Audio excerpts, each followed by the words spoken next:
Hermanas y hermanos, el Señor esté con vosotros. Escuchamos ahora el texto del Evangelio de hoy, miércoles de la cuarta semana de Adviento, según el rito ambrosiano. Lectura del Santo Evangelio según San Mateo, capítulo 21, versículo desde 10 hasta 17. En aquel tiempo, al entrar el Señor Jesús en Jerusalén, la ciudad se alborotó y todos preguntaban: ¿Quién es este? Y la multitud comentaba: Este es el profeta Jesús, el de Nazaret de Galilea. Jesús entró en el templo y expulsó a todos los que ahí vendían y compraban. Derribó las mesas de los que cambiaban dinero y los puestos de los que vendían palomas. Entonces les dijo: Está escrito en la Escritura: Mi casa será llamada casa de oración, pero ustedes hacen de ella una cueva de ladrones. Algunos ciegos y paralíticos se acercaron a Jesús en el templo, y él los sanó. Los sumos sacerdotes y los maestros de la ley se enojaron al ver los milagros que él realizaba, y a los niños que gritaban en el templo: Hosanna al Hijo de David. Y le preguntaron a Jesús: ¿Escuchas lo que estos dicen? Sí, les respondió él.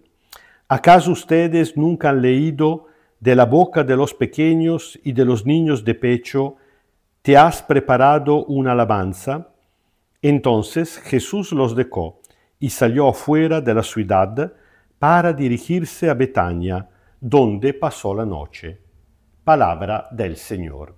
El texto muy bien conocido es la continuación del texto que escuchamos el domingo pasado y, como ya comentábamos, es precisamente un texto de Adviento, aunque nosotros lo asociamos más que todo al Domingo de Ramos. ¿Por qué? Porque el sentido del tiempo de Adviento es prepararnos a la venida y al encuentro con el Señor Jesús.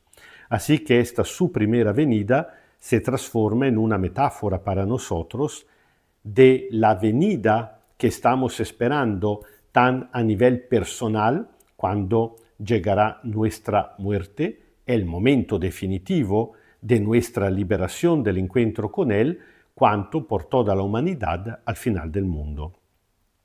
La escena se introduce con un diálogo. Se supone, se entiende, que se trata de dos grupos diferentes de personas, porque algunos preguntan, extrañados, ¿quién es este?, por el alboroto que se había montado, y otros le responden: este es el profeta de Nazaret. Evidentemente Jesús era más que un profeta, pero hasta ahí la gente, alguna parte de la gente, había entendido esto. ¿Quién son los dos grupos? Los primeros, los que no conocen a Jesús para nada, que preguntan, son los habitantes de Jerusalén, los ciudadanos. Al contrario, los que dan la respuesta son los que están acompañando a Jesús.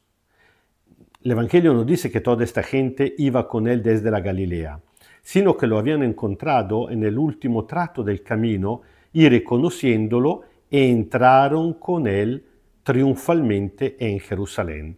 Se estaba preparando la fiesta, por eso iban de peregrinación, cada uno por su cuenta, pero se habían encontrado antes que entrar. Jesús entra y va donde? Directamente al templo, porque esta era su misión. Así lo habían anunciado los profetas. Profeta Malaquía, de manera especial, habría venido para purificar a los hijos de Leví, es decir, a los sacerdotes, porque por fin podrían ofrecer un sacrificio agradecido a Dios. Jesús llega y, antes que nada, tiene que purificar al templo. Cuidado que no hay que confundir esta reacción del Señor Jesús simplemente con una reacción emotiva, con un enojo psicológico. Aquí hay mucho más. Esto que Jesús cumple cuando dice que expulsó a todos los que ahí vendían y compraban, derribó las mesas de los cambia moneda y los puestos de los que vendían paloma es una acción profética, es una purificación del templo, es una expresión y revelación del enojo, de la indignación de Dios. ¿Por qué? Porque su casa, que tenía que ser una casa acogedora, una casa de consuelo por todos los pobres, se había transformado no solamente en un lugar, la cueva de ladrones, sino en un sistema económico de explotación. Primero que Jesús echa son los cambias monedas. Esta gente ni siquiera podía estar dentro del templo, sino que estaba en la escalera antes que la entrada. ¿Por qué? Porque normalmente la moneda en circulación era la moneda del imperio, considerada impura. Ya lo hemos visto otras veces cuando, por ejemplo, preguntan a Jesús si tienen que no o no pagar el tributo al César. Esta moneda llevaba frases consideradas blasfema, llevaba la imagen del emperador y de su madre como dioses, era algo totalmente impuro. Así que tenían que cambiarla para poder comprar dentro el templo, y como siempre pasa en estos casos, todos hemos tenido experiencia de pasar entre una frontera y la otra, teniendo que cambiar el efectivo. Siempre los que cambian se aprovechan, siempre te van a robar. Incluso los bancos de forma legal compran y venden la misma divisa de manera diferente. Así que la gente, los pobres, ya empezaban a ser defraudados antes que entrar en el templo. ¿Y por qué tenían que comprar dentro del templo?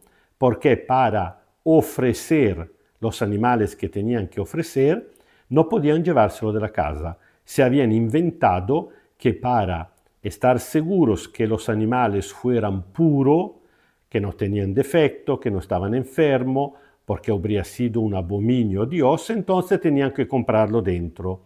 Pero de esta manera, evidentemente, vendían en monopolio. Y lo que costaba una cabrita, una oveja, un cordero dentro, era 4 o 5 veces más de lo que costaba fuera.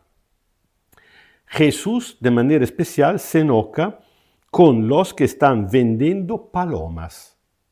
Había incluso gente que vendía animales más grandes. ¿Por qué Jesús se enoja de manera especial con esta gente? Porque las palomas eran evidentemente el sacrificio más sencillo, los reservados a los pobres. Por ejemplo, cuando nacía un niño, habrían tenido los padres, el primogénito, habrían tenido los padres que rescatarlo ofreciendo un cabrito, una oveja. Pero a los pobres que no podían permitírselo, estaba permitido en cambio ofrecer solamente 2 palomas o 2 pichones, tanto que José y María, por el mismo Jesús, habían ofrecido 2 pichones. Pero esta gente, esto significa que esta gente estaba lucrando precisamente sobre los pobres. Casi a decir el Señor Jesús que robar poco a los pobres es más grave que robar mucho a los ricos. Jesús reacciona de esta manera y, mencionando la escritura, dice, está escrito, mi casa es, Yahvé que parla, Dios, es casa de oración, pero ustedes lo han convertida en una cueva de ladrones.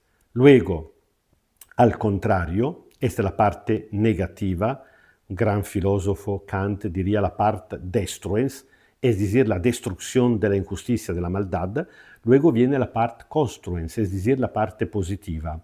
Parte positiva que Jesús hace lo que Dios quiere que pase dentro su casa, recibir a los pobres, sanar a los enfermos y anunciar la buena noticia a los pobres, a los sencillos. Por eso los niños tan contentos cantan su hosanna. Y esto pero indigna a los sacerdotes, a los poderosos, porque se sienten atacados en su poder y preguntan a Jesús, ¿acaso no oyes lo que están gritando? Como si fuera una blasfemia y Jesús estuviera apoyando la blasfemia. Bueno, Jesús responde diciendo, claro que sí, y le digo que si se callan ellos, aquí se ponen a gritar la piedra. ¿Qué quiere decir?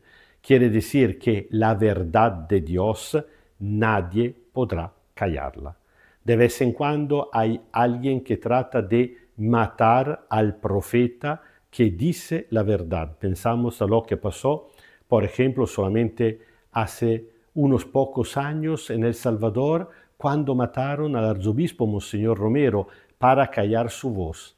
Pero la voz de un profeta callado se convierte en la voz de un mártir que grita muchísimo más grande.